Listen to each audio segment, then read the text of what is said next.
ఆంధ్రప్రదేశ్ ముఖ్యమంత్రి వర్యులు చంద్రబాబు గారి పేరు వింటేనే కొంతమంది మంత్రులు భయపడుతున్నారా? లంచ్ భేటీ పేరుతో మంత్రుల పనితీరు మీద చంద్రబాబు గారు ఇప్పుడు కొంతమంది మంత్రులకి క్లాసులు పీకుతున్నారా అంటే అవుననే సమాధానం ఇస్తున్నారు కొంతమంది రాజకీయ విశ్లేషకులు.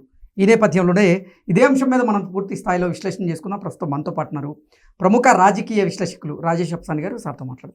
సార్ నమస్తే సార్. ముఖ్యమంత్రి చంద్రబాబు గారి పేరు చెప్తేనే కొంతమంది మంత్రులు భయపడుతున్నారని, ఇప్పుడు లంచ్ భేటీల పేరుతో చంద్రబాబు గారు మంత్రుల పనితీరు మీద కొంతమంది మంత్రులకి క్లాస్ పీకేటువంటి ప్రయత్నం చేస్తున్నారంటూ కొన్ని వార్తలు వస్తుంది. వీటిని ఎలా చూడాలి సార్? వాస్తవంగా చంద్రబాబు నాయుడు గారికి ఉన్న పేరేంటి అంటే మొదటి నుంచి కూడా ఆయన నిద్రపోరు, మిగిలిన వారిని నిద్రపోనివ్వరు అని చెప్పని. పని రాక్షసుడు. నేను రోజుకు 18 గంటలు పనిచేస్తా, నాలాగానే అధికార యంత్రాంగము, నా క్యాబినెట్ సహచరులు, అలాగే నా శాసనసభా పక్షం కూడా అలాగే పనిచేయాలి అని చెప్పని ఆయన ఆశిస్తారు. మొన్న ఈ మధ్య గమనించాం కదా, క్యాబినెట్ సమావేశం జరిగిన సందర్భంగా ఏ మంత్రులు ఎంత సమయంలో ఫైళ్లు పరిష్కరిస్తున్నారు అని చెప్పని ర్యాంకింగ్ ఇచ్చారు. అవును. ఆ ర్యాంకింగ్ ఇచ్చిన సందర్భంగా కూడా కొంత వివాదాస్పదం కూడా అయింది. చంద్రబాబు నాయుడు గారి కన్నా, లోకేష్ కన్నా పవన్ కళ్యాణ్ గారికి తక్కువ ర్యాంక్ ఇచ్చారు అని చెప్పని, ఇది పవన్ కళ్యాణ్ గారిని అవమానించడం అని చెప్పని కొంతమంది కూటమిలో చంద్రబాబు నాయుడు గారికి పవన్ కళ్యాణ్ గారికి మధ్య కొంత పొరపచ్చాలు తీసుకురావడానికి ప్రయత్నం చేసినట్టుగా వార్తలు చూసాం మనం. అది సోషల్ మీడియా ద్వారా ప్రయత్నం చేశారు.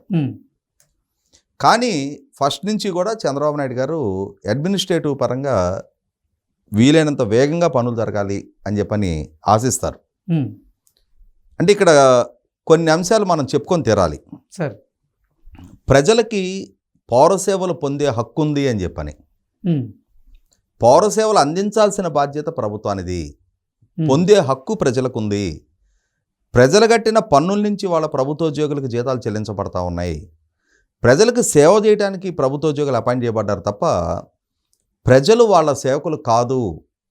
ప్రభుత్వోద్యోగి అనేవాడు ప్రజలకు జవాబుదారీగా ఉండాలి అని చెప్పని చంద్రబాబు నాయుడు గారు ముఖ్యమంత్రిగా ఉండగానే ప్రజల వద్దకు పాలన అనే విధానాన్ని, గ్రామ సభల విధానాన్ని మొట్టమొదటగా ఈ రాష్ట్రానికి పరిచయం చేసింది చంద్రబాబు నాయుడు గారు.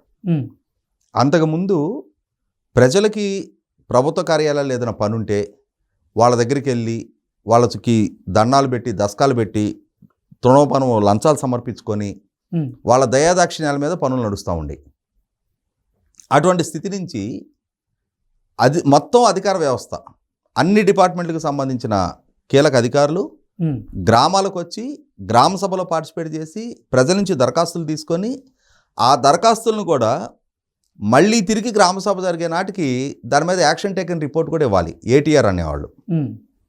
మొట్టమొదట గ్రామ సభ జరుగుతున్నప్పుడు గత గ్రామ సభలో వచ్చిన దరఖాస్తుల మీద ఏం చర్యలు తీసుకున్నారు, పలానా గ్రామ సభలో పలానా రైతు కూలి, పలానా వ్యక్తి బేరింగ్, అంటే ఇప్పుడంటే ఆధార్ నెంబర్లు వచ్చినాయి. అప్పుడు 2004 ముందు ఆధార్ నెంబర్ కూడా లేదు. ఆ రోజు పలానా వ్యక్తి ఈ దరఖాస్తు ఇచ్చారు, దీని మీద పలానా విభాగం ఈ విధమైన చర్యలు తీసుకుంది అని చెప్పని, ఆ రోజులు ఏమైందంటే గ్రామ సభలో దరఖాస్తు ఇస్తే నోడల్ ఆఫీసర్ ఉండేవాడు. ఆ నోడల్ ఆఫీసర్ దాన్ని సైన్ చేసి అధికారులకి అధికారికంగా నమోదు చేయించేవాళ్ళు ఆ దరఖాస్తుని. దాని మీద యాక్షన్ టేకన్ రిపోర్ట్ కూడా ఇవ్వాల్సి వచ్చేది. అంటే ఏంటి, అధికార వ్యవస్థ ప్రజలకు జవాబుదారీ. సార్, ప్రభుత్వ కార్యాలయాల్లో కూడా సిటిజన్ చార్టర్ మెయింటైన్ చేసింది చంద్రబాబు నాయుడు గారే. పలానా సర్వీస్ దరఖాస్తు చేసిన ఇన్ని రోజుల్లోగా అది పరిష్కారం అవ్వాలి, బర్త్ సర్టిఫికెట్ నువ్వు అప్లై చేసిన ఇన్ని రోజుల్లోగా రావాలి, డెత్ సర్టిఫికెట్ ఇన్ని రోజుల్లోగా రావాలి, ఇన్కమ్ సర్టిఫికెట్, ఇట్లా ప్రభుత్వ కార్యాలయాల్లో బోర్డులు మెయింటైన్ చేశారు. ఇప్పటికీ ఉన్నాయి అవి, సిటిజన్ చార్టర్ అంటారు అది.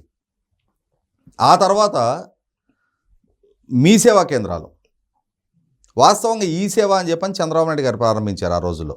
అవును. పౌర సేవలు ప్రజలకి కార్యాలయాల చుట్టూ కూడా తిరిగే అవసరం లేకుండా ఈ సేవా కేంద్రాలకు వెళ్ళి అక్కడ దరఖాస్తు ఇచ్చేసి నామినల్ చలానా పే చేసేస్తే ఆ ఇష్యూ ఆ సర్టిఫికెట్ మీకు శాంక్షన్ అయిపోద్ది. అంటే ఈ విధంగా ప్రభుత్వాన్ని ప్రజలకు చేరువ చేశారు, పౌర సేవలను ప్రజలకు చేరువ చేశారు, ప్రభుత్వ యంత్రాంగాన్ని ప్రజలకు అకౌంటబుల్ చేశారు. మరి యంత్రాంగాన్ని అకౌంటబుల్ చేసినప్పుడు ఆ యంత్రాంగాన్ని పర్యవేక్షించే పాలకులుగా మంత్రులకు కూడా అదే విధమైన అకౌంటబిలిటీ ఉండాలి కదా. కాబట్టే చంద్రబాబు నాయుడు గారు ఏం చేసేవాడంటే, ఆ రోజుల్లో ఉమ్మడి రాష్ట్ర ముఖ్యమంత్రిగా ఉండగానే ప్రతి నెలలో తన కార్యాలయానికి పేషి అంటారు, సీఎం పేషీకి ఒకరినో ఇద్దరినో లంచ్ మీటింగ్ అని ఇన్వైట్ చేసేవాళ్ళు. ఇన్వైట్ చేసిన తర్వాత ఇంకా లంచ్ మీటింగ్కి శుభలేఖ వచ్చింది అంటే, మామూలుగా ఇప్పుడు మనకు శుభలేఖ వస్తే ఏమని రాస్తారు, అందులో బంధుమిత్ర సపరివార సమేతంగా రమ్మంటారు. అట్లాగే మంత్రి గారికి సీఎం గారి దగ్గర నుంచి లంచ్ మీటింగ్కి కబురు వచ్చింది అంటే ఆయన ప్రిన్సిపల్ సెక్రటరీలు, ఆయన సెక్రటరీలు, మొత్తం ఫైళ్ళు, సమాచారం, సిబ్బంది సమాచారంతో వెళ్ళాలి. ఓకే.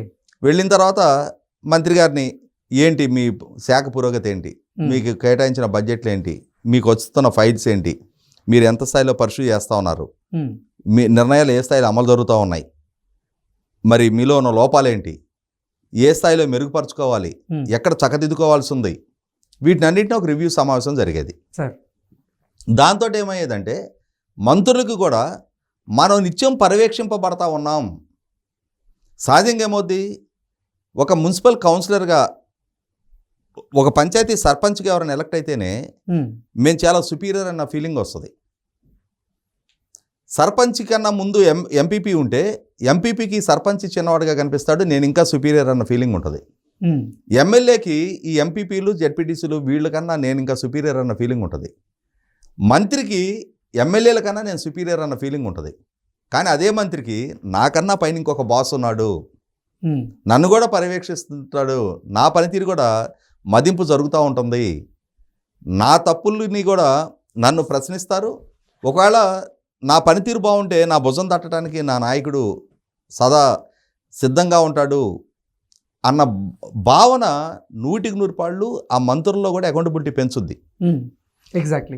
ఆ పెంచిన నేపథ్యంలోనే ఆ రోజుల్లో అంటే అంతిమంగా అధికార వ్యవస్థలో ఏంటినా ఇంతగా వెంటాడతాడు మనల్ని, ఇంతగా పని రాక్షసుల్లాగా మన మీద పనివారం మోపుతూ ఉన్నాడు, ప్రతి చిన్నదానికి ప్రజలకు అకౌంటబుల్ చేస్తూ ఉన్నాడు అని చెప్పని ఆ రోజు అధికార వ్యవస్థ, ఉద్యోగ వ్యవస్థ కొంత చంద్రబాబు నాయుడు గారి మీద కినుక ప్రదర్శించారు. 2004 ఎన్నికల్లో చంద్రబాబు నాయుడు గారి ఓటమికి కూడా ఆ అసంతృప్తి చాలా కీలకంగా పనిచేసింది. ఓకే. కానీ వాస్తవంగా తర్వాత వచ్చిన ఏ ప్రభుత్వం అయినా సరే, రాజశేఖర రెడ్డి గారైనా కూడా అదే అకౌంటబిలిటీ కొనసాగే విధంగానే చూశాడు. అధికార వ్యవస్థలో ఆ అకౌంటబిలిటీ ఉండి తీరాల్సిన అవసరం ఉంది. ప్రభుత్వోద్యోగులు, పాలకులు ప్రజలకు బాధ్యులు, ప్రజల చేత ప్రజల కోసం ఎన్నిక కాబడుతున్నారు, ప్రజల చేత ప్రజల కోసం అపాయింట్ చేయబడతా ఉన్నారు. అటువంటి వాళ్ళ పనితీరుని సమీక్షించే బాధ్యత ముఖ్యమంత్రిగా చంద్రబాబు నాయుడు గారు తీసుకోవడం అనేది 100% ఆహ్వానించదగ్గ పరిణామం. ఇటువంటి సందర్భంలో ఏంటంటే ఒక అంశం చెప్పాలి ఇక్కడ. ఆ రోజుల్లో చంద్రబాబు నాయుడు గారు ఇప్పుడు లంచ్ మీట్ అంటున్నారు కదా, ఆ రోజుల్లో ఏమైందంటే తెల్లవారుజామున పిలిచేవాడు ఆయన. ఓకే. జూబ్లీహిల్స్లో చంద్రబాబు నాయుడు గారి ఇంటికి తెల్లవారుజామున రావాలి మంత్రులు. అప్పట్లో మొన్న జగన్మోహన్ రెడ్డి గారి పాలనలో రాజ్యాంగబద్ధ హోదాలో పనిచేసిన ఆయన ఉన్నాడు.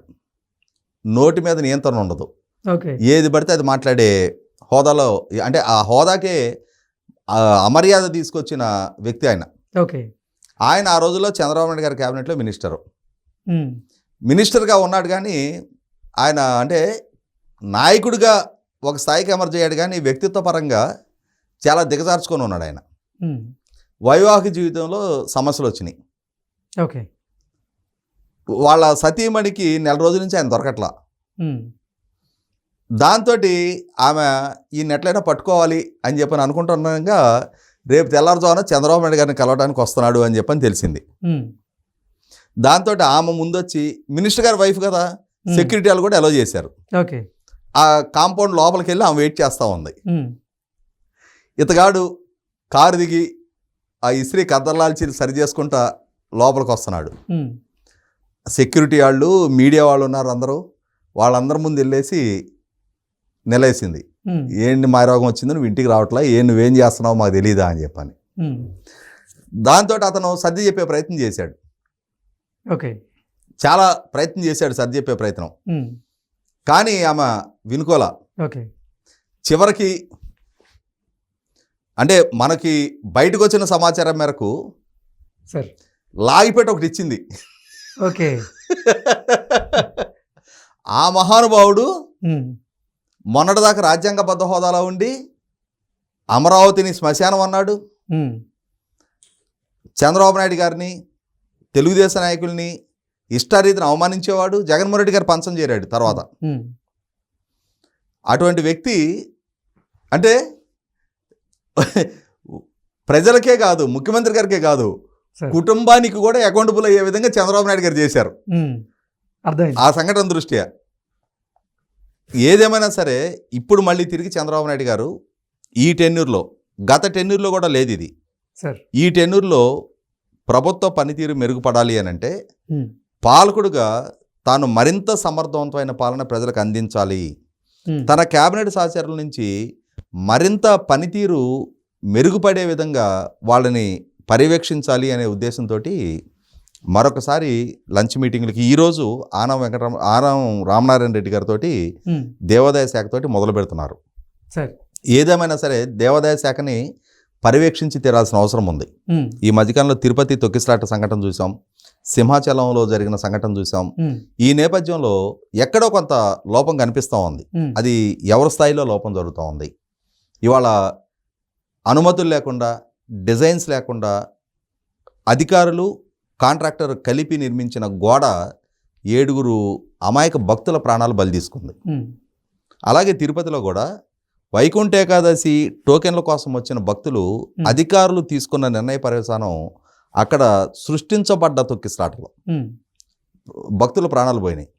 ఇటువంటి నేపథ్యంలో చంద్రబాబు నాయుడు గారు ఎలా అయితే ముఖ్యమంత్రిగా ప్రమాణ స్వీకారం చేసి తిరుపతి పర్యటనకు వెళ్ళి తిరుమల కొండ మీద ఇక్కడి నుంచే నా ప్రక్షాళన మొదలు పెడతానని చెప్పారో దాన్ని కొనసాగింపుగానే ఆయన ఇప్పుడు మంత్రులతో లంచ్ మీటింగ్ కూడా తిరిగి దేవాదాయ శాఖ మంత్రి గారితో మొదలు పెడతా ఉన్నారు.